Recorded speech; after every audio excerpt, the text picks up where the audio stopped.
Hello there, ladies and gentlemen. Good afternoon, evening, morning, night, or whatever time zone you're in. This is Cradden here. I'm with Trololo, and this is the second episode of This or That. Ruben, Trololo, how's it going? It's going good, Cradden. Looking forward to this episode. I've heard from an unreliable source that this is going to have some god-tier questions, and I'm ready to answer them for the VL community. How are you doing, Cradden? I'm doing well, yeah. Literally the same thing. I got anonymous messages from, let's say, about 10 different figures in the community saying, put your league career on hold, put F1 on hold. This is what you've got to prepare for the next week. So I'm glad we're finally here. I do. Right. First question. What is more likely, Callie being sober or Drigger being sober?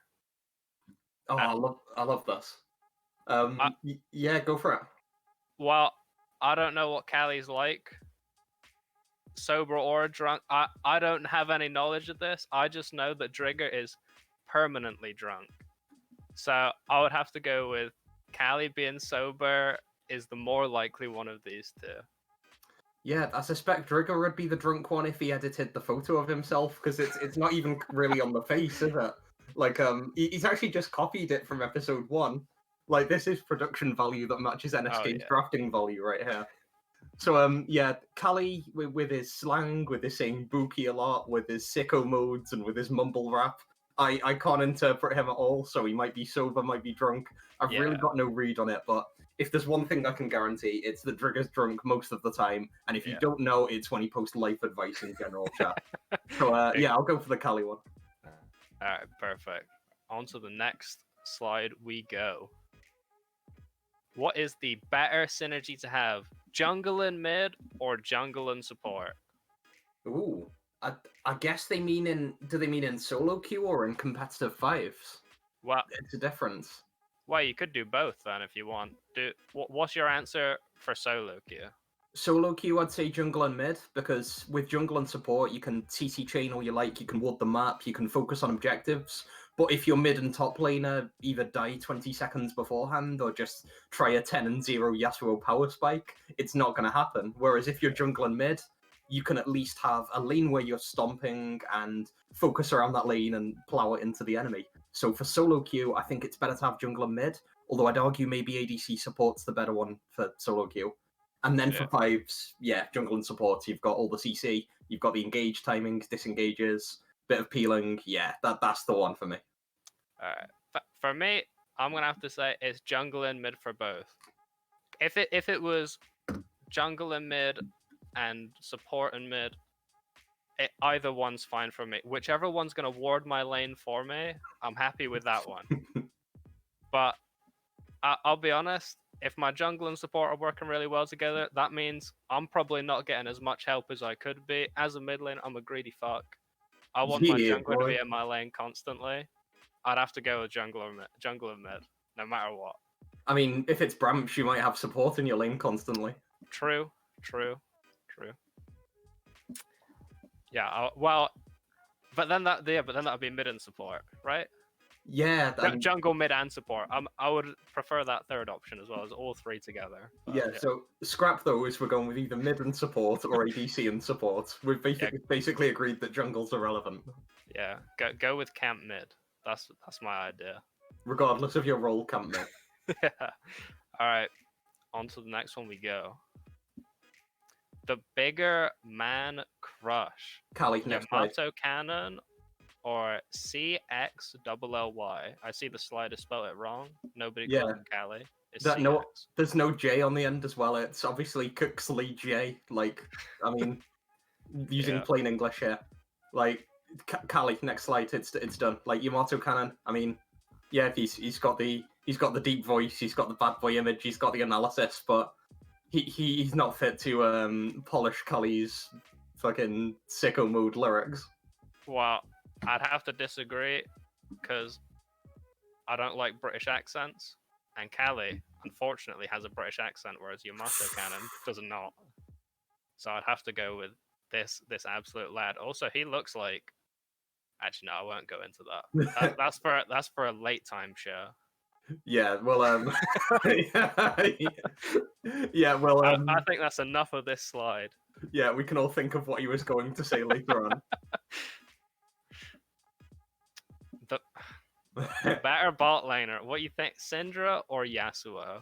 Ooh, now I've had more experience with Syndra. Yasuo is the ultimate coin flip for me. Syndra, even if you've got a bad Syndra, you've got the stun, you've got a bit of range, you've got some positioning.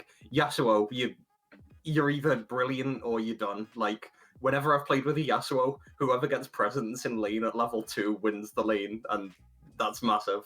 Yeah. Better overall. I'm gonna give Yasuo the benefit of the doubt and say if someone's playing Yasuo with me, they know how to do it. So I'd say the Yasuo. Alright, well, when I think of this question, I've got to think of Plague Superstar last. Yeah, and boy. what I'd rather him playing. Would I've seen him play Yasuo, never again. Right? with Syndra, at least you're ranged, so that if you play like a chimpanzee, you're not dead every time. But last is gonna dash in, die, say, Kui, where are you?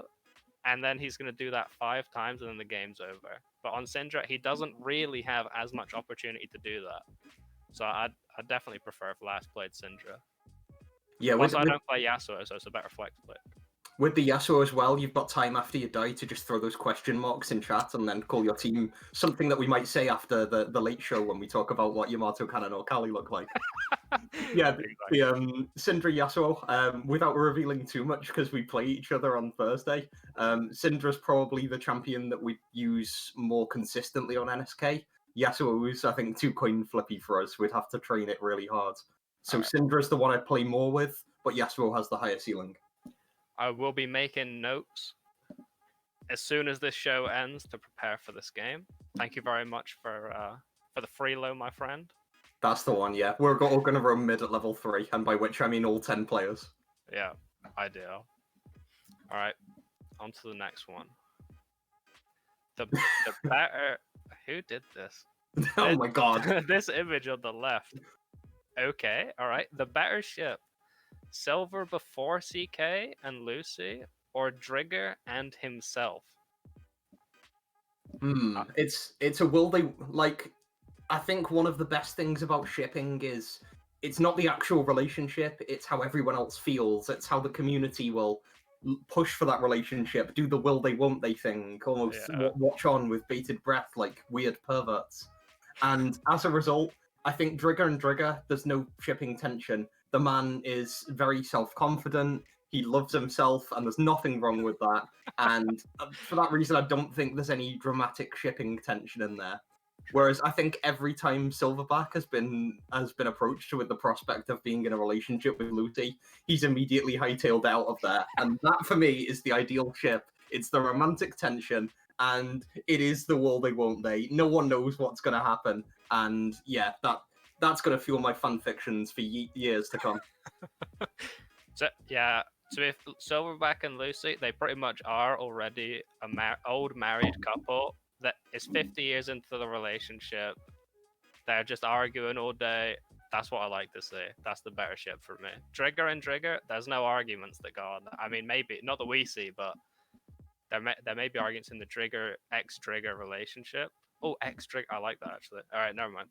Ex-con Drigger to you. But yeah, I feel like Silver before CK, sorry, and Lucy, it's got to be the better ship. Oh man, like in the first this or that, we were really marveling, pun not intended, at the Thanos Infinity Gauntlet and all the admins put into gems. Yeah. I think we're starting to see the expert production value, which I now know is from Asco rather than Drigger. Yeah, this is what happens. It's all downhill from here. That's what I look forward to. All right. As we continue down this slope, let's see what the next slide has for us. The more interesting VL is a future one with diamond players, or the current, sorry, not current, my bad, Yeah. the old one filled with sandbaggers, because there's none anymore, guys. We've rid them. Yeah, there's no sandbaggers, and also in the future with diamond players, there's a rule saying that diamond players can't play, or there's like 12 divisions or something. Yeah. The more interesting VL. Damn. Yeah. I don't know. I think it's less. I don't know if it's interesting with sandbaggers, because it's pretty much going to be like 1 or 2 players slapping around some weak players, and then you've got some other weak players on their team. Something like that. It's basically like the game becomes like 2v2. Whereas with diamond players, it's even more boring because everyone's just going to be. Everyone's like, oh, this person isn't so much worse than me. I have to be scared all the time. I'm so scared of looking bad on stream. Something like that. So I feel like it would be boring because everyone would play like I don't know what region it is, but I think it's in like Dota 2 in China or something like that. Is they just like didn't fight until like 60 minutes every game, and I feel like that's what VL would be with a diamond player league. So I think the interesting one is the sandbagger one, not the diamond one. What do you think, Radon? I'm with you from like the spectator experience. If you're going to be watching a league, you want one with more mistakes, more clown fiestas. You just have to see Cully's clip of when like all of the NSK org was, NSK senior side was watching Hentai Haven versus Vengeance, and there were a lot of mechanical mistakes in that game. But that made it a brilliant spectator experience, and we were basically doing the wombo combo shouts over the top of that clip. It was so good, and I think that as a result, the Sandbag League, if you have sandbaggers and then some players that are at the normal rank, that becomes exciting. There's mechanical mistakes. It's hilarious. It's a clown fiesta. The Diamond one, it's like you said. But then flipping that on its head, if you're playing in the league, I think the more interesting one is if you're a Diamond player playing against the Diamond player. And that's really on edge. You're playing at your peak. You know that the other guy or girl is playing at their peak, and one mistake could decide the game, and they know how to do things. So for spectators, it's the sandbag one. For players itself, it's where everyone's the same rank, not necessarily diamond, but diamond would be a nice one to do. By the way, if you want to do a sandbag league, you want to get around the point system. So you want to stack the good players into roles with effect, like mid, jungle, and ADC. And then just get absolute trash players in your remaining 2 roles, top and support. But I can't think of a single team in Division 1 who does that model at the moment. Me neither. Maybe CNT. I don't know. Yeah, that's them. Probably something like that. I'll move on from that. Next slide we go. What feels more rewarding, getting the Baron buff or getting the Elder Dragon buff? This seems like an easy Elder Dragon question, because there's multiple Barons, they're good, they help you push, but there's no, I am empowered with the grace of an Elder Dragon, I will smite you down with the force of 1,000 suns. Like, there's just something beautifully primal and appeals to everyone's gaming self about the Elder Dragon buff. If you hit someone with like a Zoe Q from like 700 miles away, it takes them to 20% health, by which I, of course, mean it one-shots them. I can't imagine the euphoria you'd get from that on a competitive game. Yeah, I feel like the Baron buff is the smart man, macro genius favorite buff. Is like, oh, I get to recall like twice as fast. I can set up all these minions so they all crash into the enemy's towers at once. What are they going to do? How are they going to defend this? They're so powerful. And it feels good when you've got a whole stack of minions. But I'll tell you what else feels good. Seeing the fear in the enemy's eyes when that white line is so close. And they're like, I know I'm about to die. And then you walk up and ignite them. And then walk away. And then you see the massive dragon come out and bam. Elder Dragon's got to be the PvP player's dream. Yeah, I have to go with Elder Dragon. So much power, no two ways about it. But I've never seen Plague get an Elder Dragon because our jungler doesn't know how to tell us if his smite is up or not before we're on the buff. So either one of these, never seen it in my life. So yeah, that's the second guy making notes for our upcoming series. There we go.